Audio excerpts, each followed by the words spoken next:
আমরা এখানে সাংবাদিক বন্ধুদের আহ্বান করেছি।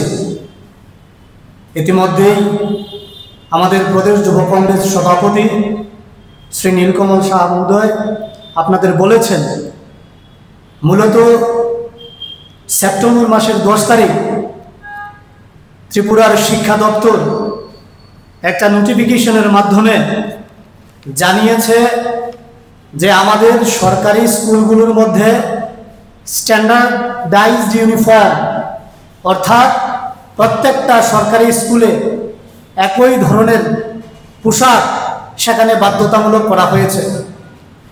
সেই জায়গায় আমরা ত্রিপুরা প্রদেশ NSY এখানে এই সিদ্ধান্তের তীব্র নিন্দা এবং ধিক্কার জানাই। কেন আমরা তীব্র নিন্দা এবং ধিক্কার জানাই? কারণ আপনারা জানেন, এই যে স্ট্যান্ডার্ডাইজড ইউনিফর্ম কিংবা একই পোশাক সমস্ত স্কুলের মধ্যে, এই যে সিদ্ধান্ত, সেটা একটা তুগলুকি সিদ্ধান্ত।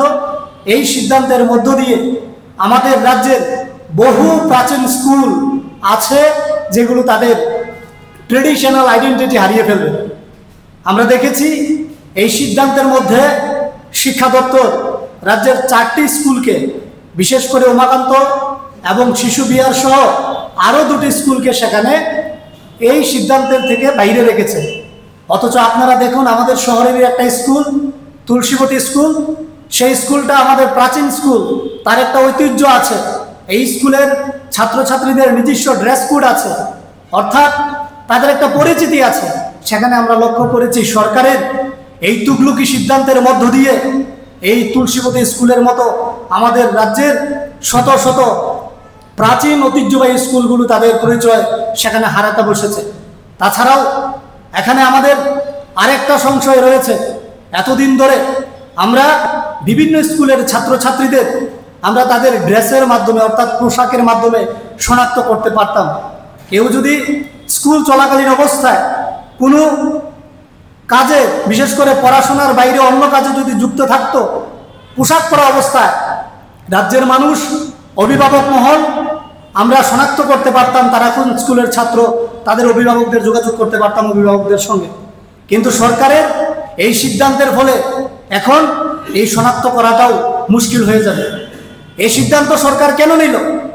হঠাৎ করে সরকার, এই যে শিক্ষাবর্ষ চলছে তার 6 মাস অতিক্রান্ত হয়েছে, এর মধ্যে সরকারের এই সিদ্ধান্ত কেন?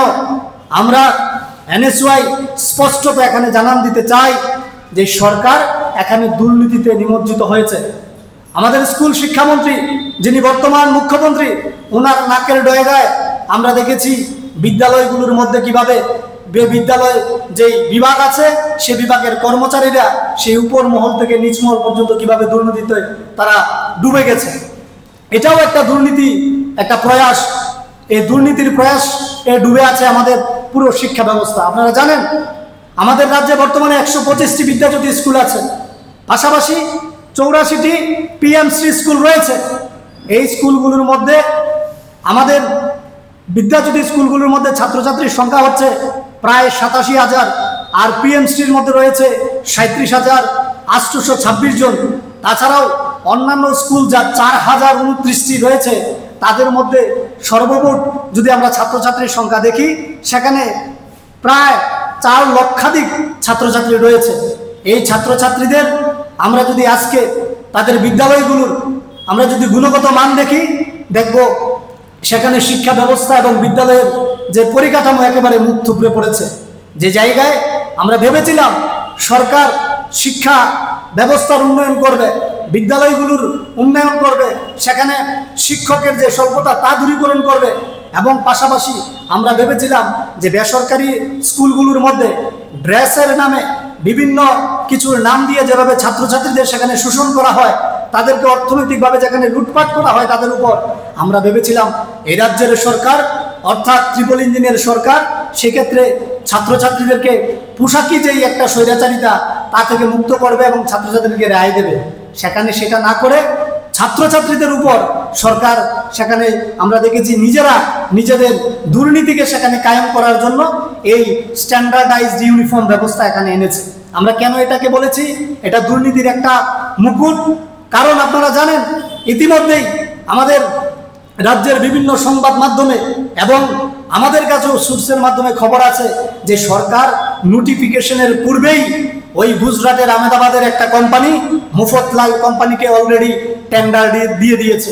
তাছাড়াও আরেকটা প্রমাণ আপনাদেরকে দিয়ে দেই, এই যে উপনির্বাচনকে যে নির্বাচন গেল উপরাষ্ট্রপতির নির্বাচন, সেখানে আমাদের রাজ্যের মুখ্যমন্ত্রী দিল্লিতে গিয়েছেন, সেই নির্বাচনের কাজ সেরেই উনি ইতিমধ্যেই গুজরাটে অবস্থানরত আছে, তা স্পষ্টত ইঙ্গিত বহন করে এই দুর্নীতির।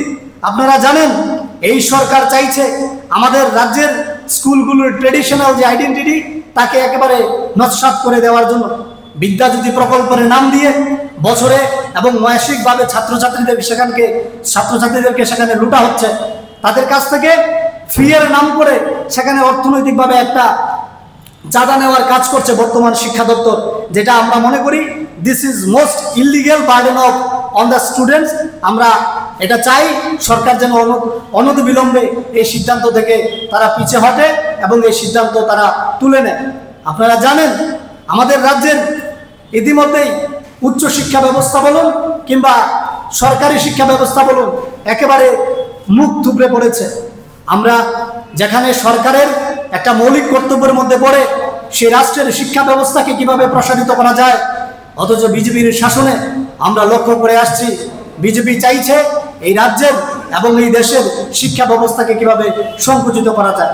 স্কুল বন্ধ থেকে শুরু করে সেখানে আমরা দেখেছি এই স্ট্যান্ডার্ডাইজড ইউনিফর্মের নাম দিয়ে ছাত্রছাত্রীদের উপর লুট করা হচ্ছে। সেই জায়গায় আমরা ত্রিপুরা প্রদেশ এনএসওয়াই এবং যুব কংগ্রেসের পক্ষ থেকে যারা জেন জি এবং জেন আলফা আছে, বিশেষ করে ছাত্র যুব সমাজ, আমরা তাদের কাছে আহ্বান রাখতে চাই সরকারের এই তুগলুকি সিদ্ধান্তের বিরুদ্ধে আপনারা আমাদের পাশে থাকুন। আমরা এই সরকারের তুগলুকি সিদ্ধান্তের বিরুদ্ধে আমরা রাস্তায় নামবো, আমরা আন্দোলন গড়ে তুলব এবং সরকারকে বাধ্য করব এই দুর্নীতিগ্রস্ত যে সিদ্ধান্ত সেই সিদ্ধান্ত থেকে সরে আসতে। আরেকটা কথা